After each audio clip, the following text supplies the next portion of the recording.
Dr. Maya Wallace, a tenured black philosophy professor known for blending rigorous theory with lived community ethics, has spent years teaching a popular course on justice, memory, and institutions at Westbridge University.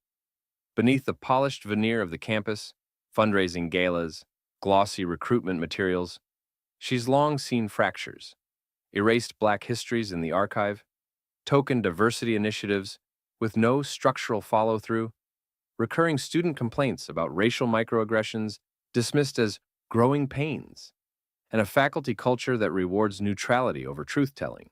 When Maya proposes a public lecture titled Truth and Reconciliation Philosophy as Practice in the Academy, intended to coincide with the university's centennial celebration, she frames it as both a critical reckoning and a constructive roadmap, weaving together the university's own historical complicity in exclusion, philosophical frameworks of apology and repair, and concrete community-driven mechanisms for making amends.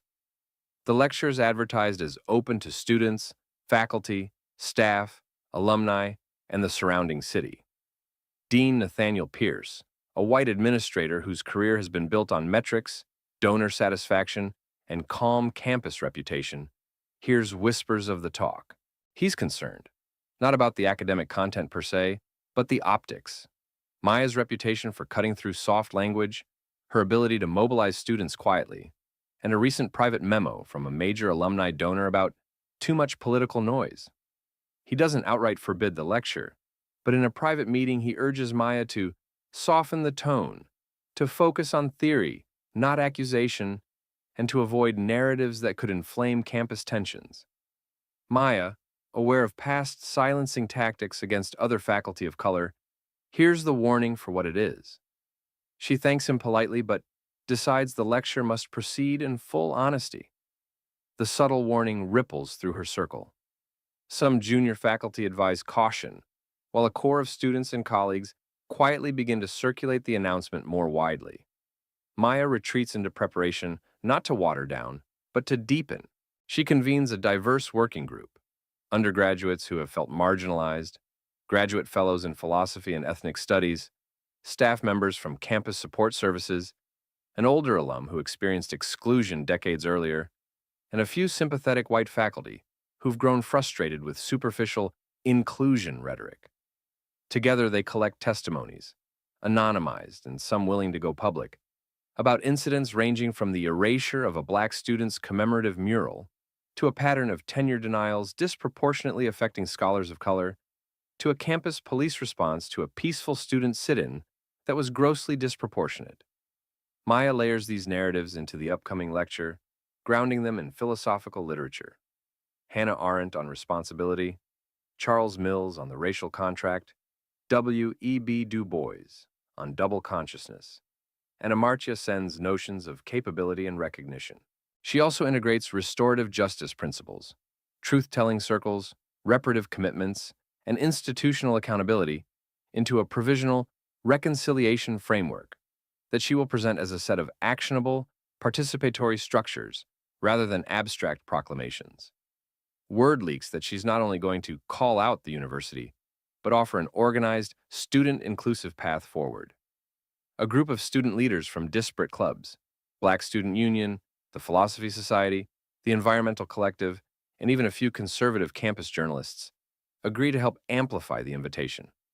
Maya arranges to live stream the lecture and sets up parallel listening pods across campus for those who can't fit into the auditorium, anticipating both demand and administrative interference. The stakes sharpen when a faculty ally discreetly informs her that the dean has begun circulating concerns about the talk with trustees. Her team doubles down on transparency and documentation to preempt procedural pretexts for cancellation. 3 days before the lecture, the dean's office sends a formal clarification letter to Maya's department. While academic freedom is respected, campus leadership requests that the forthcoming lecture be reframed to avoid any perception of personal targeting and suggests postponing the public release of the reconciliation proposals until after a closed advisory consultation. The letter is couched in bureaucratic politeness, but the intent is clear: pressure to neuter her message and control the narrative. Simultaneously, Anonymous op-eds begin appearing in the student paper and on rumor blogs, warning that the lecture is divisive and politically motivated. Maya consults the faculty union, the university's academic freedom committee, and a small circle of legal scholars. The union affirms her right to speak. The academic freedom board, after a tense closed meeting where some members fret about campus stability, issues a public statement that affirms the importance of critical discourse and warns against administrative overreach. The dean, feeling the tide of optics, calls Maya into another meeting, this time more pointedly. He hints at a review of her course evaluations, and he asks her to release a summary ahead of time so the administration can contextualize. Maya refuses to pre-censor. Instead of stepping back, Maya uses the attempt to silence as fuel. She publicly posts the full lecture outline and her proposed reconciliation framework, framing the dean's intervention as part of the lecture itself, a live, reflexive moment about what institutions do when confronted with their own edges. Students organize a Freedom of Dialogue rally outside the hall the night before, not to protest her, but to pledge attendance and make clear that cancellation would not end the conversation. Her lecture goes forward as scheduled, packed, with overflow pods full, and a growing online audience as the live stream link circulates beyond campus. Maya's lecture begins with a story. The day she was hired, the campus brochure highlighted diversity with a small footnote about excellence. Yet the faculty meeting she attended afterward used neutral language to describe inequities. She moves seamlessly from personal narrative to data-backed institutional history, uncovering archived board meeting minutes showing complacency around segregated housing ties, explaining the moral calculus of apology, and then pivoting to the heart of her proposal. She names the silencing attempt, not to blame the dean personally in a vindictive way, but to demonstrate how systems react to accountability. She invites the dean's office to a public listening circle and contrasts typical defensive rhetoric with a model for structural repair. A campus truth and reconciliation commission, mandatory ethics curricula revision, co-created community healing spaces, a reconciliation fellows scholarship for students from historically excluded backgrounds, restorative faculty review panels, and a public archive of past harms with narratives contributed by those affected. Halfway through, the dean, who had come ostensibly to observe, signals to technical staff to cut the live feed. The room erupts, not with violence but with vocal insistence. Student marshals stand, demanding the mic remain open. Alumni start chanting, "We deserve the truth." The lecture pauses.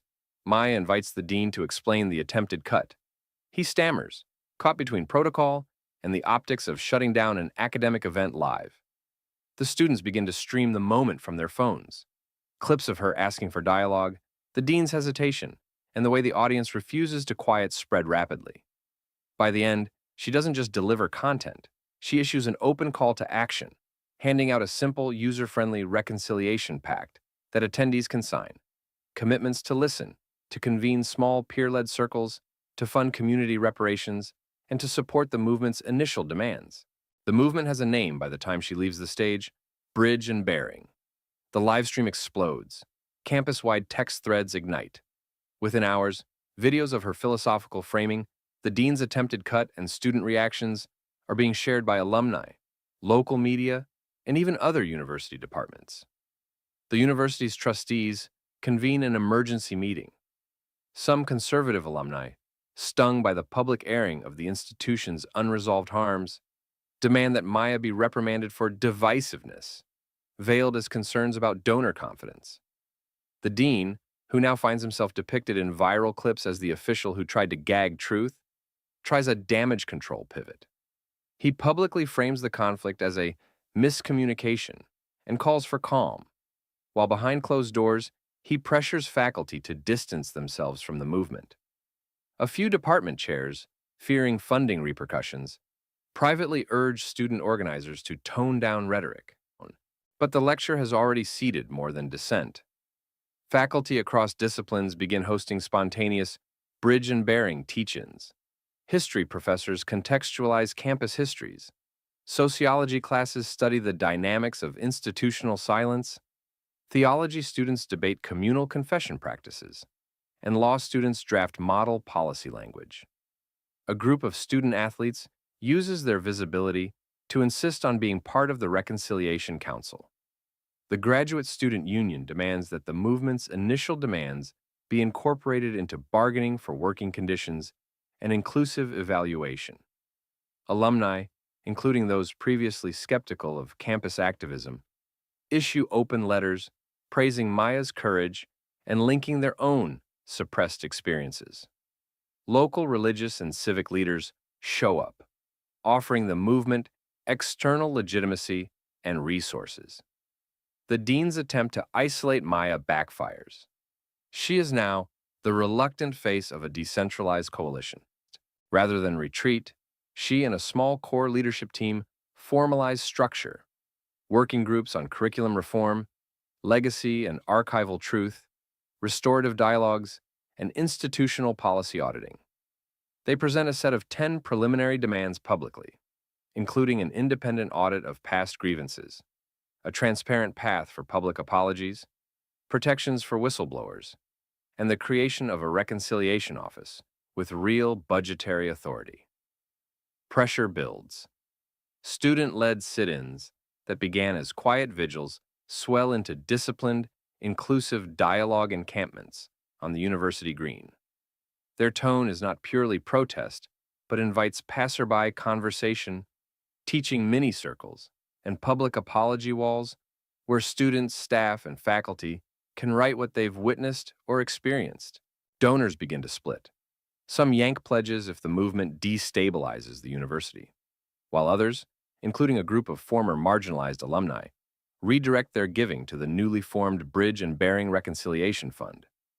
The Board of Trustees, facing reputational risk and the moral weight of exposure, agrees to convene a formal reconciliation council that incorporates Maya, student representatives, staff, alumni, and external ethicists. Initial reluctance from the dean gives way as his own standing erodes. Some board members quietly suggest he step back from day-to-day oversight of the process. In a televised campus convocation, the dean publicly acknowledges the failed attempt to silence dialogue, expresses regret for not listening sooner, and, under the council's structure, endorses the movement's core framework. A compromise, born out of necessity, is codified. The university establishes the Office of Campus Reconciliation, chaired jointly by Maya, in a rotating advisory capacity to avoid tokenization, a student-appointed co-director, and an external mediator.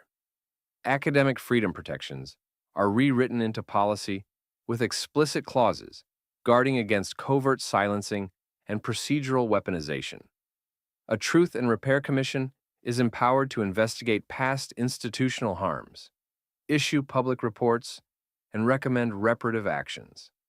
Faculty evaluation criteria expand to reward community-engaged ethical pedagogy. And a multi-year endowed philosophy of repair lecture series is created, seeded by alumni who now fund it as part of their own commitment.